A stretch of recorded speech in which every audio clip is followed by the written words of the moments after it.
Yo, what's up mga kalayog? Sa mapagpalang araw naman sa ating lahat. Ayan, nakita nyo ito gulong ng ng Fortuner o mga kotse. Yan, so yan, sa mga players ng URCC dyan, lalo na sa mga maangas na mga player dyan, ito, mag-practice muna si Buinyo kasi galing tayo sa sakit. Coach Kabakal, sana mapanood mo yung video ito. Ito, sample pa lang ito sa gagawin ko sa kay Pungdi Vlogger. Pungdi Vlogger, panoorin mo ito. At sa lahat ng ating mga kaibigan dyan sa slapping, manda kayo. Pag ako'y gumaling na,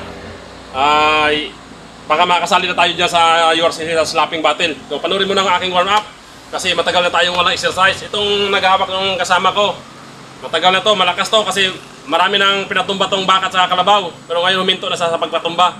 Kasi yung iba nakatayo, tumayo na yung iba sa pagkatapos pagtumba. So ngayon, ang gagawin natin, sasampalin natin to. Kung malakas pa ba yung ating ang ating kamay. Kasi medyo umayat tayo eh. Huwag ka mabuti, baka tumalsik. Sampulan muna yan ha. Atas mo muna. Yan. Sige nyo na yung kamay din.